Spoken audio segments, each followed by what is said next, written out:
지금 예수님이 어디에 계십니까, 여러분? 가이사랴 빌립보에 계십니다. 황제를 기억해야 되는 곳, 황제를 따르는 사람이 그 많은 그곳에서 자신의 제자들을 향해 예수님이 질문하십니다. 얘들아, 사람들은 나를 누구라 하느냐?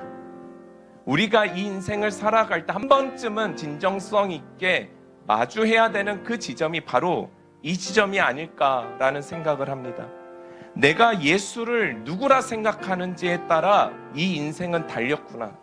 입으로 내가 찬양을 하고 입으로 기도하고 몸으로는 열심히 섬기는데 내 마음과 생각, 우리가 살아가는 이 세상 속에서는 과연 나는 예수를 누구라 하면서 살아가고 있는가? 여러분은 예수를 누구라 고백하며 살아가고 계십니까? 그렇습니다. 사람들은 예수님을 세례 요한이나 엘리야 같은 눈에 보이는 훌륭한 사람으로 겉모습을 판단하고 있을지 모릅니다. 근데 그 다음 질문이 너무 중요합니다.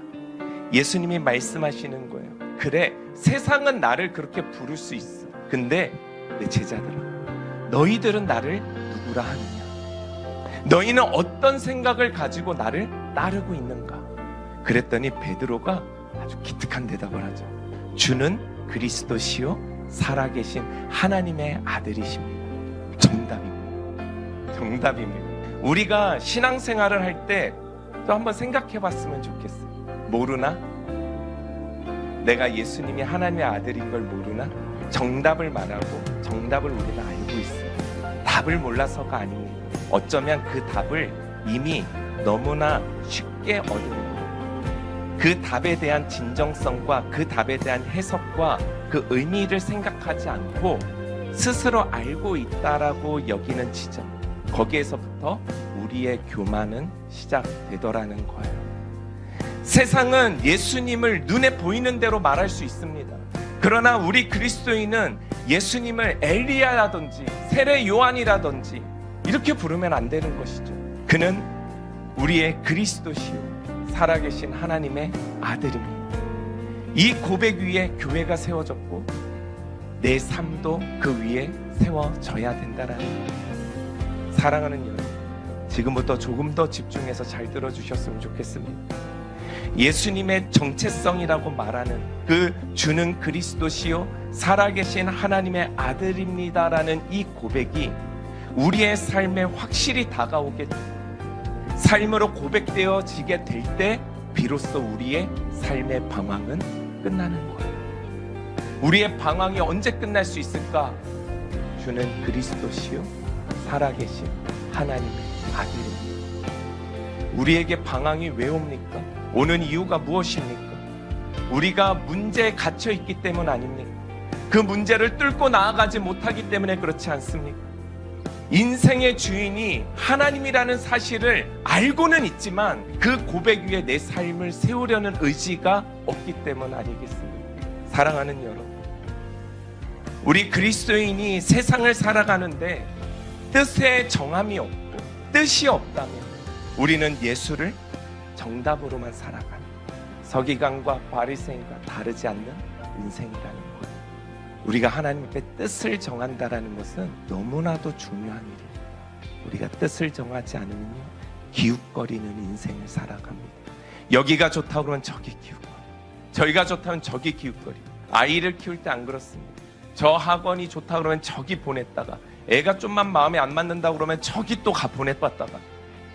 문제를 뛰어넘을 수 있는 해답은 그리스도 위에 자신의 뜻을, 자신의 교회를 세우는 거예요.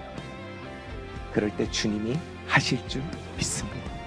예수님과 맨날 먹고 자고 함께 살았던 제자들입니다. 그 제자들이 인간적으로 좋기만 했을까요? 이해 안 되는 게 너무 많았을 거예요. 예수님. 그런 제자가 예수님을 향해 주는 그리스도시요 살아계신 하나님의 아들이십니다라고 말할 수 있는 것은 성령이 하지 않고선 할 수 없는 일이요, 그가 그렇게 뜻을 세우고 뜻대로 살아가겠다고 고백하는 것은 성령님 말고는 하실 수 있는 분이 없다라는 거예요. 주님이 나의 온전한 주인이시라는 것, 여전히 내 안에서 내가 주인 노릇하려고 하면 꿈틀거리는 것, 그것이요 십자가 앞에 내가 아직도 죽지 못해서 그런 거라니까. 십자가 앞에서 아직 죽질 못한 거.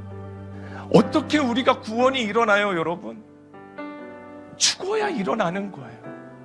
기존에 우리의 것이 있는 상태에서 어떻게 새 생명이 들어와요? 생명이 들어오기 위해서는요, 죽어야 되는 거예요.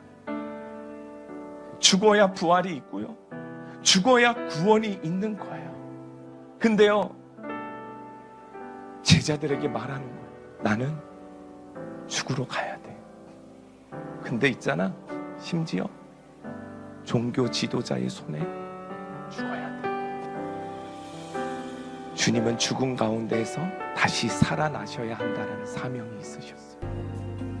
죽음 가운데서 다시 살아나지 않았다면 우리가 어떻게 그분을 주인이라고 말할 수 있습니까? 죽음이 아니라 부활하시고 지금도 영원토록 세상 끝날까지 너희와 함께 하리라 말씀하신 우리 주인. 주님은 십자가의 길을 이제 가셔야 돼요. 근데 베드로가 주님의 길을 이제 탁 막아섰어요. 십자가 지고 가면 안 됩니다. 지금까지 이적도 보이고 인기도 지금 이제 절정에 이르렀는데 도대체 이 말도 안 되는 소리를 주님 왜 하십니까? 예수님을 나무라는 그 모습을 보면서 예수님이 베드로를 꾸짖습니다. 사탄아, 내 뒤로 물러가라. 네가 하나님의 일을 생각하지 아니하고 사람의 일을 도리어 생각하는다. 베드로를 지금 보세요. 베드로만 봐도 우리가 알 수 있어요. 순간에 성령의 말을 했다가 순간, 찰나의 순간에 사탄의 말을 듣는 거예요. 성령은요, 하나님을 생각하는 영이고요, 사탄은요, 사람의 일을 생각하는 영이라고 오늘 예수님 말씀해 주시죠. 그러면 성령님께서는 언제 우리에게 오실까요? 하나님의 일을 생각해요. 그러면 사탄이 언제 우리에게 역사할까요? 사람의 일을 생각해요. 나에게 처한 문제와 염려, 내 직장과 진로에 대한 걱정, 사람에 대한 판단과 근심, 일어나지 않을 것에 대한 불안감, 그것을 염려하고 걱정할 때 사탄은 내 안에 들어와서 내 생각을 조정하고 혀로 죄를 짓게 하는 거예요. 그리고 제자들에게 다시 가르쳐주세요. 누구든지 나를 따라오려거든 자기를 부인하고 자기 십자가를 지고 따라라. 사랑하는 여러분, 하나님 나라를 여러분 생각합시다. 나를 생각하면 그 생각의 채널로 누가 들어온다? 사탄이 들어온다. 그래서 주님은 이렇게 말씀하십니다. 너희는 먼저 그의 나라와 그의 의를 구하라 라고 말씀하세요. 우리가 자아가 십자가에 탁 죽는 순간 사탄은 어떻게 해요? 결박당하는 거예요. 그리고 주님의 그 새 생명, 그리스도의 생명을 갖고 사는 사람들에게는 사탄이 올 수가 없는 거예요. 죽어야 사는 인생입니다. 죽어야 한 번 사는 이 인생, 하나님께서 맡겨주신 이 세상과 시대 속에 조금 더 책임감 있는 이 인생 한번 살다가 주님께 가는 것 그뿐입니다.